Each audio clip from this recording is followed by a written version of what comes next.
ሰላም ኣብ ዓለም ዘለኹም ክብራት ኣሕዋት ሰላም እግዚኣብሔር ምሳኹም ይኹን።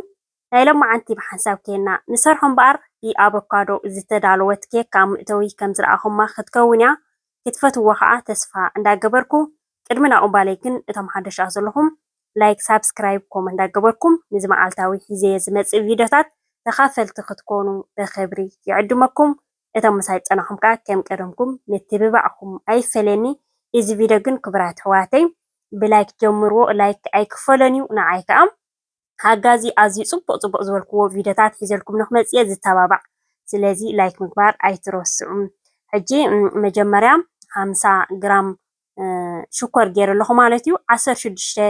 ግራም ከዓ ክልተ ዕሹጋት ማለት እዩ ቫኒላ ሽኮር ከዓ ክንገብርና 50 ሚሊ ሊትር ከዓ ዘይቲ ክንገብር ኢና። እቲ ዓቐን ናይ ሽኮር ሕጂ ኣነ ውሕድ ዝበለ እየ ዝገብሮ ዘለኹ ማለት እዩ። ክንውስኸሉ ተደሊና ክንውስኸሉ ንኽእል ኢና ማለት እዩ። ግን ባዕልና ኣብ ገዛና ነዳልዎ ንደቅና ክንምገብዎ ዝኽእል ንዓና ክንምገብዎ ንኽእል ግን ካብቲ ሽኮር ውሕድ ዝበለ ተተጠቐምና ተመራፂ ማለት እዩ። ሕጂ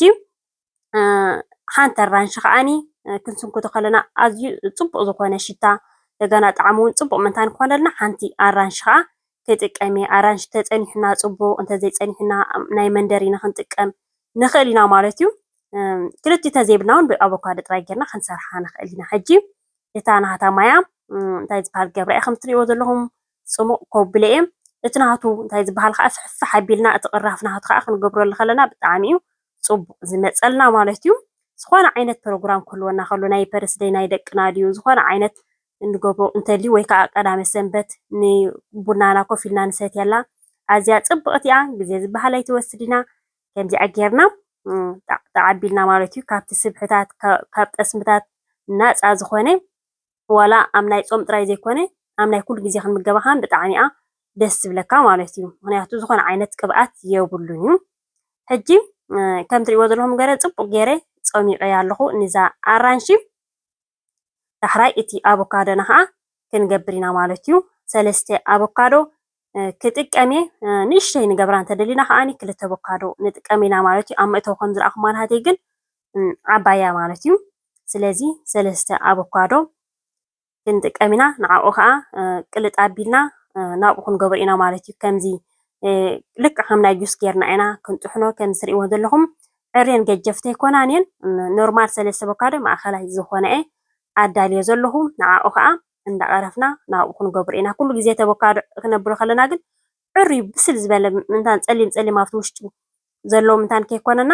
ኖርማል ዝኾነ ክንገዝእ ኣለና ማለት ክንገዝእ ከለና ዕርዩ ልስሉስ ተኮይኑ ፀሊም ኣብቲ ውሽጢ ክፀንሐና ይኽእል እዩ። ከም ትሪእዎ ዘለኹም ክፅብቕ መዓት ኣቮካዶ ኩሉ ግዜ ኣቮካዶ ክንገዝእ ከለና ከዓ ኣብቲ ናይ ጫፉ መኽደን ዘለዎ ክኸውን ከሎ ከዓ ተመራፂ ንሰን ፅቡቃት እየን ተን ኣቮካዶ ማለት እየን። ኣብተን ምዕፀው ዘለዎ ነፍታት ጫፈን ማለት እዩ። ንዓቅልጥ ኣቢልና ንኣልዮ ሰን ፅቡቃት እየን ተን ኣቮካዶ መብዛሕትኡ ኣብቲ እንታይ ዝበሃል ኣብቲ ውሽጡ ፀሊም ስለ ዝፀንሓካ እየ ማለት እዩ። ምግዛእና ዘይተርፈና ተን ፅብቅ ዝበላ ክንገዝእ ኣለና። ከምዚኣ ግብር ኣቢልና ናይ ኣራንሺ ብዝሓለፈ ዝተሰርሐ ናይ ኣራንሺ ጥራይ ኣሎ ማለት እዩ። ናይ ዝተፈላለየ ከም እንዳገበርና ብታይ ዝበሃል ጌርና ክንሰርሕ ንኽእል ኢና ማለት እዩ። ኣብዚ ሕጂ ሓንቲ ባናና ከማን ክንእትወሉ ንኽእል ኢና ማለት እዩ። ቪድዮ ኣይቀዳሕኩልኩምን ኣጋጣሚ ግን ብናይ ባናና ገይረ ዘዳለኽዋ ከዓ ኣዝያ ፅብቕቲ ከዓ መፅያትለይ ማለት እዩ። እዚኣ ኣዳልየልኩም ዘለኹ እቲኣ ኖርማሊ እንታይ ዝበሃል ጌረ ማለት እዩ። ኣቮካዶ ግብር ኣቢለ ባናና ገይረ ጥሒነዮ ፅቡቅ ከዓ ኮይኑ ማለት እዩ። ስለዚ ኣብ ገዛና ንረኽቦ ፍሩታታት ግብር እናበልና ክንሰርሕ ንኽእል ኢና ማለት እዩ። ክቡራት ኣሕዋተይ ንስኹም ላይክ ክትገብሩ ከለኹም ኣነ ሞር ፅቡቅ ዝኾነ ቪድዮታት ሒዘ ንክመፅሲ ይተባባዕ እየ ማለት እዩ። ኣዝዩ ፅቡቅ ዝኾነ ቪድዮታት ሕጂ ከዓ ኣዳልየልኩም ኣለኹ ማለት እዩ። መቸም ካብ ሶኒ ክሳብ ዓርቢ ዘለየ ቪድዮታት ሒዘልኩም ዝመፅእ መዓልታዊ ማለት እዩ። ሓደ ግዜ ካሕልፍ እንዳበልኮ ቀዳም ሰንበት እውን የምፅእ እምበር ቀዳም ሰንበት መብዛሕትኡ ግዜ ዕረፍቲ እየን ማለት እዩ። ስለዚ ንስኹም ከዓ ላይክ ነዚ ቪድዮ ክትገብሩ ኣለኩም ምክንያቱ ኣይክፈሎን እዩ። ከምዚ ዕርዩ ዘኽፍእ ቪድዮ ከዓሲ ሒዝና ሳይንመፅእ ኢና ምክንያቱ ናይ መግብና ንዓና ንጥዕናና ፅቡቅ ዝኾነ ንደቅና እውን ከምኡ ማለት እዩ ኢና ሒዝና ንመፅእ ኣብቲ ትርፊ ናይ ግዜና። ስለዚ ላይክ ምግባር ኣይክፈሎን ስለዝኾነ ላይክ እንዳገበርኩም ክትሪእዎ ኣለኩም ማለት እዩ። ስለዚ ክቡራት ኣሕዋተይ ማይ ከዓ ዝተጠቐምኩላ 50 ሚሊ ሊትር ማይ ከዓ ተጠቂመላ ምክንያቱ ሰለስተ ኣቮካዶ ምስ ገበርናሉ ብጣዕሚ ሓፊስ ስለ ዝኸውን ዳሕራይ ከዓ እቲ ናቱ ጥሕን ምስ ኣበልናዮ እንታይ ዝበሃል ክንገብር ኣለና ሓፊስ ስለ ዝኾነ ንእሽተይ ማይ ግብር ኣቢልና ለቕለቕ ኣቢልና ናብኡ ክንጥቀመሉ ንኽእል ኢና ማለት እዩ ፅቡቅ ጌርና ኣብዚ ሕጂ ክንጥሕነ ኢና እቲ ፓውደር ምስኡ እንታይ ጌርናዮ ክወድቀና ይኽእል እዩ ካብ ስራሕ ወፃኢ ክኸውን ስለ ዝኽእል እቲ ፓውደር ሕጂ ምስ ሓርጭ ኢና ክንገብሮ ዘለና ሓርጭ ከዓ 300 ግራም ሓርጭ ተጠቂመ ኣለኹ ማለት እዩ ከም ዝበልኩኹም እቲ ዓቐን ውሕድ ዝበለ ክንገብራ ተለና ከዓ ካብዚ ዝወሓደት ከዓ ክንገብራ ንኽእል ኢና ከምዚ ጌርና ንፊ ኣቢልና እምበኣር ሕጂ ኣብኡ ክንገብሮ ኢና ወይ ከዓ እቲ ኣቮካዶ ገንጢልና እንዳነፈና እውን ክንጥቀም ንኽእል ኢና ፀገም የብሉን ማለት ሕጂ ኣነ ግን እንዳነፍኾ ገይረ ብላዕሊ እየ ክገብሮ ማለት እዩ እቲ ኣቮካዶ ከምዚ ቅጥን ዝብለና እንተኮይኑ ግን ሓርጭ ግድን 300 ግራም ዘይኮነ ሓርጭ ክንውስኸሉ ንኽእል ኢና ምክንያቱ ክወድቀና ይኽእል እዩ ፅቡቅ ፎኪስ ክመፀልና ኣይክእልኒ ቀጢን እንተኮይኑ ሕፍስ ዝበለ ክኾን ኣለዎ ማለት እዩ ከምዚ ብንቋቑሖ ጌርና ብጠስሚ ብፀባ ጌርና ዝሰርሖ እንተኮይና ቅጥን ዝበለ እንተኮይኑ ሽግር የብሉን እዩ እዚ ከምዚ ዓይነት ግን ክነብል ኣለና ማለት እዩ ሕጂ ቤኪንግ ፓውደር ከዓ 16 ግራም ማለት እዩ ሓንቲ ዕሽግቲ ከዓ ይጥቀም ኣለኹ ምስኡ ጌርና ንፊ ኣቢልና ንእትዎ ማለት እዩ መብዛሕትኽን እንታይ ዝብል ሕቶ ከዓ ኣሎ ሰላም ሓፍትና ንዓይሲ እዚ ናይ ፆም ይኣብየኒ እዩ ተፅንሖ ዲኻ ምስ ሃረምካዮ ሲ ተፅንሖ ዲኻ ዝብል ከዓ ሕቶ ኣሎ ማለት እዩ ከምዛ ትሪኣ ዘለኽን እያ ብሓንሳብ ጌርና ንሰርሓ ዘለና ከመይ እያ ማለት እዩ ክነፅንሖስ የብልናን ዝኾነ ለቢቶ ጌርካ ምናልባት እንታይ ዝበሃል ኮይኑ ከም ሕምባሻ ክተፅንሖ ትኽእል እያ እዚ ግን ክፀንሕ ኣይክእልን ሽዑ ኢኻ ብቐጥታ ክትእትዎ ዘለካ ማለት እዩ ከም ትሪእዎ ዘለኹም ሕጂ ተበኮር ሓፊስ ዘሎ እቲ ናቱ ንእሽተይ ልቕልቕ ኣቢላ ከዓ ናብኡ ገብሩ ኣለኹ ማለት እዩ ኩሉ ግዜ እቲ እንታይ ዝበሃል ከዓኒ እቲ ኦፈና ከዓ ተወሊዑ ክፀንሕ ክኽእል ኣለዎ ረሲኑ ክፀንሕ ኣለዎ ብዙሕ እንተኮይኑ ፅቡቅ ክመፀልና ኣይክእልን እዩ ከም ትሪእዎ ዘለኹም ጌርና ሕጂ ሕውስውስ ክነብሎ ኢና ከም ዝበልኩም ቅጥን ዝበለ እንተኮይኑ ክልተ ማንካ ድዩ ሓደ ማንካ ይኹን ከዓ ተሓሪጭ ክንውስኸሉ ንኽእል ኢና ማለት እዩ እምበር ከምዚ ጌርና ሃሪምና ገለሲ ኣይነፅንሖን ኢና ከተፅንሖ ትኽእል ዲኻ ገለገለ ዝብል ኢልክን ትፅሕፋ ኣብቲ ካልእ ዝሰራሕዎ ማለት እዩ ከምኡ ኢልክን ስለትፅሕፋ ክነፅንሖ የብልናን ብቐጥታ ኢና ኣብ እንታይ ዝበሃልና ክንእትዎ ዘለና ማለት እዩ ሕጂ ከም ትሪእዎ ዘለኹም ጌርና ህርም ነብሎ ሕውስውስ ኣቢልና ፅቡቅ ጌርና እቲ ናቱ ዓቐኑ ከዓ ንሪኦ ማለት እዩ ዕርዩ እንታይ ዝበሃል እንተኮይኑ ሕፍስ ዝበለ እንተኮይኑ ቁርብትለይ ንእሽተይ ማይ ክንገብረሉ ንኽእል ኢና ቅጥን እንተይልና ከዓ ንእሽተይ ሓርጭ ከዓ ክንእትወሉ ንኽእል ኢና ማለት እዩ ፀገም የብሉን ሕጂ ግን በቲ ዝገበርክዎ ዓቐን ሕጂ ከም ትሪእዎ ዘለኹም ፅቡቅ ኮይኑሎ ማእኸላይ ዝኾነ ኮይኑሎ ማለት እዩ ኣብዚኣ ሕጂ ዘይቲ ኦሊቭ ኦይል ገይረላ ኣለኹ ፅቡቅ ገይረ ከዓ ነታ እንታይ ዝበሃለይ ከዓ ክገብራ እየ ማለት እዩ ከለኸየ ብድሕሪኡ ክንእትዎ ኢና ማለት እዩ ረሲና ፀኒሓላ ናይ ላዕልን ናይ ታሕትን ወሊዕ ማለት እዩ 180 ወሊዕ እያ ዘለኹ ብ180 ከዓ 40 ደቂቕ ከዓ ንክትበስል ከዓ ክትወስደላ እያ ምክንያቱ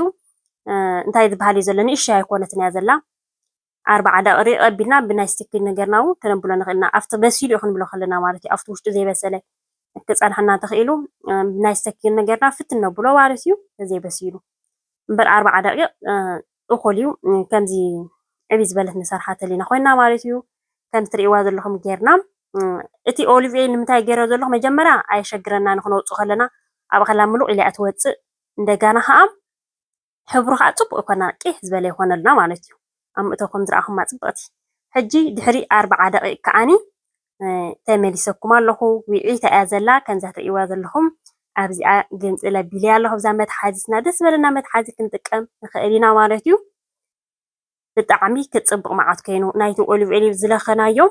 እቲ ሕብሩ ኣዝዩ ፅቡቅ ኮይኑ ማለት እዩ ሕጂ ከም ትሪእዎ ዘለኹም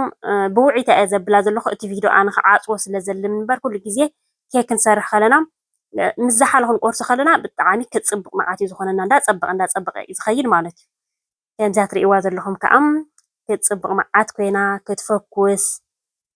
ብደጊኣ ብውሽጣ ክትፅብቕ ኮይና በሲላ ክንቆርሶ ከለና ካብ ሓንሳብ ክንጥዕሞ ኢና ማለት እዩ ምስ ቡናና ግብር ኣቢልና ኣነ ሕጂ እዚኣ ናይ ፍያካታት ቡና ክንብላ እዚኣ እዛ ቡን እዚኣ ክቡራት ኣሕዋተይ እዚኣ ደኺምካ ተፀኒሕካ ትስራሕ ቡንያ ማለት እዩ ብጎኒ ጎና ስኽተ ኣቢልካ ትስራሕ በዓላት ትስራሕ ቡንያ ዳርጋ ክቡራት ኣሕዋተይ ከምዚኣ ግብር ኣቢልና ቀዳመ ሰንበትና ኣመዕረግ ነብል ዝኾነ ፕሮግራም ተልዩና እውን ማለት እዩ ቡናና ከዓ ንቐደም በሉ ክቡራት ኣሕዋተይ عين درهو لكم صحيفكم ليكم كبرات هذه كل جزء بقى بون قد خلق واي إذا متخاطت التلتيس بتعمي أمزج استوعل بقى عين درهو كمين مخانا انتي مخانا كسوعل الله جميرة مالتي كبرات حواتي بتعمي زجرميو كم تريوا زلهم نايب كادو كيكنا بحنساب كنا دسرحنايو نزي مسل مالتيو بخالع عينة فروتاتات غير خمان أبقى تسأل حيزلكم كمية بحافشة جن صبح زخونة فيديوهات اللون نصبح زمت ندحر صباح زمت مالتيو صبح فيديوهات اللون حيزلكم كمية معارخ ندي فخويس خمسة لخا كم تريوا زلهم كبرات حواتي قدم بلغنا يرسع خاني بحنساب كنا دسرحنايو رفتتت زبالة مالتي إتي كمان وعي زلهم تريوا زلهم بلغلو خيزي بزلو إتي فيديو خاعت وسيد زلهم امبر زحل مسبلا إشيكنا بلو خلنا تصبق مالتيوم نقدم بولو كافتو بونا كافتكي كاو كل عمبابا وندابلكي كبرات حواتي نايلا معانت مدبي أبزيك أخلني إن فاتيكم مغتكونوا تسفى عندك قبركو كتاعت كلهم لايك تزيجيركم كتوص كلهم لايك يترسعوا زم حواتي بخالة حستو كساب زملسكم سلام عنان أبو بزلهم سسنايو